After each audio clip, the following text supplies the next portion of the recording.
Okay, I've done a quick sketch of the blanket ladder I'm gonna build. What's a blanket ladder, you ask? It's a ladder that you put blankets on. That's it. We have a very simple design here. 2 legs, 4 rungs. The rungs are gonna be 18 inches apart, 4.5 wide, and the legs will be 5 feet tall. Last week I was in the lumber store and I saw this. This is an aromatic cedar pole.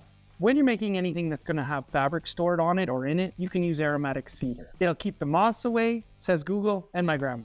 I'm planning on cutting this in half so I have one flat side to work with. I don't know how I'm gonna do it yet. I think it's gonna be fun. We got a plan, we got lumber. Now let's go make a ladder for blankets.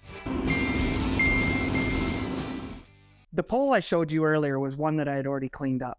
But this is how they come from the store. Just a raw, thoroughly dried piece of timber. The process for removing the bark is very tedious. Using a chisel, I scraped off the outer bark and use a sander to sand off the clingy, stubborn stuff. It's not hard, just time consuming. I want the rustic cabin look for this ladder, so I'm not going to spend any time filling cracks or removing knots. What you see is what you get. Now that I have my pole prepped, I'm going to start working on the ladder rungs. The rungs are going to be made out of a 1x5 aromatic cedar plank. I'm going to cut 4 pieces down to size using the miter saw, and then I'll shave off 1/2 inch with the table saw. By the time I'm done, I'll have 4 4.5 inch planks. I'll surface all 4 sides of each piece using the joiner. I've chosen to use a through mortise and tenon to fix the rungs to the stiles. A through mortise is just like a regular mortise, only the hole goes all the way through the wood rather than just part of the way. Then the tenon will slip all the way to the other side. I roughly measure out how long I want the ends to be. I'm thinking I want them to stick out each side of the stile. So I measured the width of the whole pole and then I just went with that. Using the table saw, I cut the first part of the tenon. Then I finished the job with the jigsaw to get a more precise cut. The rungs are done for now. So the problem is to cut this pole. I don't know how to. Now, the most obvious would be to use a bandsaw, but I don't have a bandsaw. So what I ended up using is a skill saw. So I'm laying the pole on my workbench, and then I snapped a chalk line down the center of the pole as close as I could get. So here my body gets in front of the camera, so I hope that helped.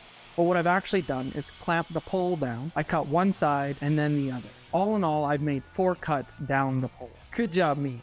A bit of rough sanding, and now we're on to the next problem. What I've realized now is that I should have cut the pole in half after I drilled and cut the holes for the rung. So what I have to do now is clamp the pole back together and make my cuts. This way the rungs will line up on either side without much measuring.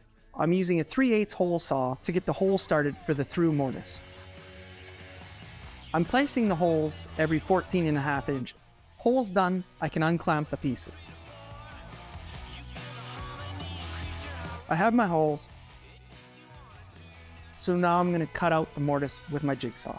I'm not going to lie, this was really hard. Working with raw timber is frustrating to say the least. It shifted, it rolled around, and moved even when it was clamped down. And I would call my cuts hack jobs, thank God for sandpaper. In any case, I'm in too deep now. The only way to finish is through. I'm just doing a quick sanding to clean up the edges of the tenon. Then I insert each one into its corresponding mortise. I'm using a rubber mallet here. Then it's just a matter of coaxing the stile into place with my gentle touch.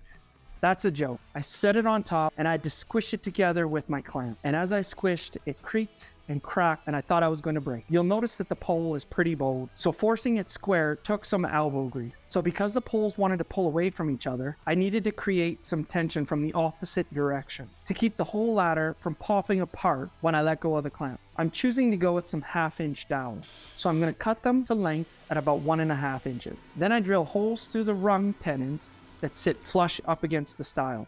That'll hold everything nice and tight. I shouldn't need any glue because there's enough tension from the bow that it'll keep it in place.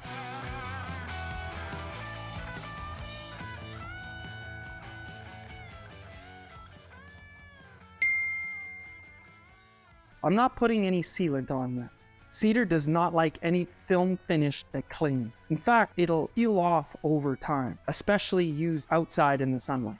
Now, I'm not going to be using this ladder outside, but I'm still going to leave the wood unfinished. I don't want to cover the smell, and I don't want any wood wax or oil getting on the blankets. And with that decision made, here's the finished rustic blanket ladder.